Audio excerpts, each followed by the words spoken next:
Selamat pagi semuanya. Saya akan memaparkan materi dengan tema Sakramen Ekaristi. Nama Frumensia Bulu, semester 4D. Tugas komputer.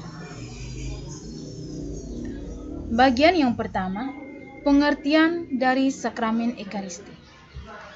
Sakramen Ekaristi merupakan perayaan iman umat dalam bentuk perjamuan sebagai ungkapan syukur dan kenangan atas kebaikan Allah yang menyelamatkan manusia berkat wafat dan kebangkitan Yesus.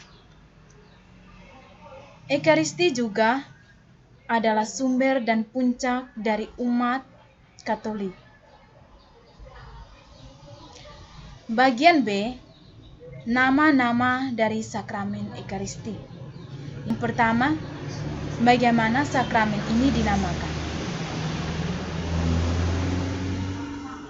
Kebanyakan orang menyebutnya dengan Sakramen Ekaristi, perjamuan Tuhan, pemecahan roti, kenangan, kurban kudus, liturgi kudus dan liturgi ilahi, komuni kudus dan misa kudus. Yang kedua, mengapa disebut perjamuan Tuhan? Karena perayaan Ekaristi merupakan kenangan akan perjamuan malam terakhir yang diadakan oleh Tuhan Yesus bersama para murid-Nya sebelum sengsara.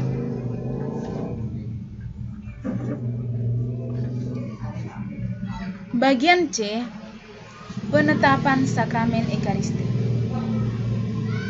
Yang pertama, kapan Tuhan Yesus menetapkan Sakramen Ekaristi? Sakramen Ekaristi yang ditetapkan oleh Yesus pada malam perjamuan terakhir. Pada saat itu juga Yesus merayakan Paskah bersama para murid-murid-Nya. Setelah Yesus berkumpul bersama para murid-Nya, lalu mengadakan perjamuan dan mengambil roti, mengucap syukur, memecah-mecahkannya dan memberikannya kepada murid-murid-Nya. Dan setelah itu juga Yesus mengambil anggur, mengucap syukur dan memberikannya kepada murid-murid-Nya. Bagian D, buah-buah dari Sakramen Ekaristi. Buah-buah Sakramen Ekaristi yang pertama, komuni memperdalam persatuan kita dengan Yesus yang adalah Putra Allah. Yang kedua, memisahkan kita dari dosa-dosa. Yang ketiga, membangun gereja. Dan yang keempat, sebagai umat Allah, kita harus memperhatikan para kaum yang miskin. Bagian E, unsur-unsur pokok dari Sakramen Ekaristi. Unsur pokok dari Sakramen Ekaristi yaitu roti dan anggur, atau disebut dengan materi dan forma. Materi dari Sakramen Ekaristi yaitu roti dan forma adalah anggur.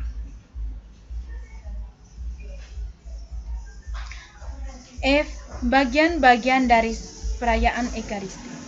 Perayaan Ekaristi terdiri dari dua bagian besar yaitu liturgi sabda dan liturgi Ekaristi. Sebelum liturgi sabda, ada upacara pembukaan, dan sesudah liturgi Ekaristi juga ada upacara penutupan.